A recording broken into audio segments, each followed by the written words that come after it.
আসসালামু আলাইকুম গাইস, আশা করি সবাই ভালো আছেন। তো গাইস, আজকে হলো শুক্রবার 2 তারিখ, ইস্তেমা আজকে থেকে আরম্ভ। তো আমরা বাইরেছি গোসল দেওয়ার নিগে, কারণ ওই ইস্তেমার পানির সময় স্বল্প দিতে আছে, পানির তার মানে সার্ভিস দিয়ে হারা হারতেছে না। হিন্দু গেলাম আমরা বাইরে থেকে এক পাকারে যায় গোসল দিয়ে আর মেলা ডিয়াঙ্গনে যে থাকে ওডি সকালে আইসে এই পাকারে এই পাকারে আমি দিকে গেছি চকচকা, এই পাকারে পানি দেন গুলা করে শেষ দিচ্ছে। তার মানে এত মানুষের সমাগম, মানে ইস্তেমায় তো পানি পাই নাই, ব্যাগ মাইস আইসে এই পাকার নিয়ে খালি পাকারে গোসল দেওয়ার নিগে। কারণ আজকে শুক্রবার গোসল তো ধরে নাকবো, ব্যাকেরই গোসল তো নাকবো।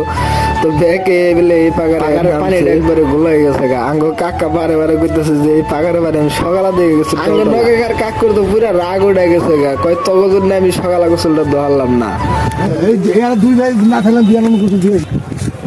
তো গাইস, ব্যাকে দৌড় পারবার নিচে খেত দেয় কোনো পাগার পাওয়া যায়, পাগারে গোসল দেওয়া যায়, আলু খেতে দেয় দৌড় পারতেছে ব্যাকে। আর গাইস, এই খাস করে বেশিরভাগ এই জায়গাটা ওর আগে আলু খেতি আমি দেখতেছি, যেন না হেনি আলু খেতে ভাই অন্য পাগারে যায় না গোসল টোসল দুই হাতের বসে যাবার নিছি। আর এনুকার অবস্থাটা দেখুন অল্প টিকে, এই পাগারের অবস্থা এরকম অবস্থাটা প্রত্যেকটা পাগারেরই। তার মানে সব যেন না হেনেই মানুষ, যেন যাবাইন হেনেই মানুষ। আমরা তো ঘুরছি দেখছি, তার মানে আমরা মোটামুটি ভালোই ভাগে গেছিলাম, তাও হেনে যায় দিয়ে মানুষ বই রয়েছে।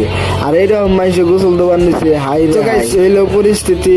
তো গাইস, আমার ভিডিওটা যদি ভালো লাগে অবশ্যই একটা লাইক করবেন, আমার চ্যানেলে যদি নতুন হয়ে থাকেন সাবস্ক্রাইব করবেন। কত মানুষ গোসল দেওয়ার নিচে আবার নিচে, আর কত মানুষ গোসল দেওয়া যাবার নিচে। তো বাই দেবে আজকের ভিডিওটা কিন্তু এ পর্যন্তই। ভিডিওটা ভালো লাগলে একটা লাইক করবেন। বাই।